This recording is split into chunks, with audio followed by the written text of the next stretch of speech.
Hello guys, welcome to Eesha YouTube channel. మీకు ఈ video నచ్చితే కనుక ప్లీజ్ ఫ్రెండ్స్ లైక్ చేయండి, షేర్ చేయండి, సబ్స్క్రైబ్ చేయండి, కామెంట్ మాత్రం తప్పకుండా చేయండి.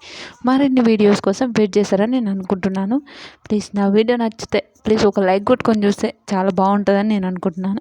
ఒక సబ్స్క్రైబ్ చేస్తే కూడా బాగుంటుంది. బిగ్ బాస్ అయిపోయేంత వరకు నేను ఇంకా మంచి మంచి వీడియోస్ నేను పెడతాను.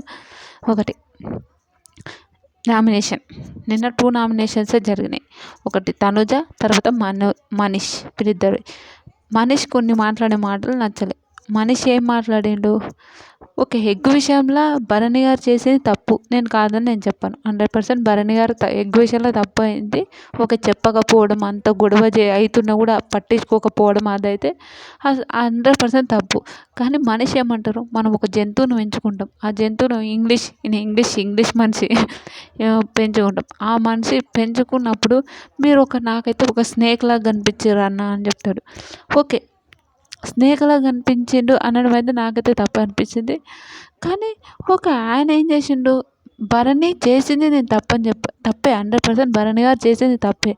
కానీ మనీష్ కూడా కరెక్ట్ మాట్లాడేది ఉండే అని నాకు అనిపించింది. ఓకే, మనీష్ చెప్పిన విషయాలు కూడా కరెక్టే. ఎగ్గు విషయంలో ఇల్లంతా గొడవైంది. తనుజకు భరణికి తెలిసి కూడా చెప్పలేరు. ఓకే, నేను అదని కూడా ఓకే అని చెప్తా. కానీ ఆ విషయాలు కొన్ని మాట్లాడడం బాగాలేదు. కానీ భరణి గారు మాట్లాడిండు చూడండి, ఆ మనిషితో నా నెగిటివ్ చాలా ఉండొచ్చు, 100% ఉండొచ్చు. కానీ నేను ఆ మనిషిని పాజిటివ్ కనిపిస్తే ఆ మనిషితో పాజిటివ్గానే ఉంటాను, నేనైతే అస్సలు నెగిటివ్గా ఉండను అని అన్నాడు. అది హైలైట్ అనిపించింది, నిజంగా సూపర్ అనిపించింది నాకు. భరణి గారు నిజంగా నైస్ సార్, మీరైతే సూపర్.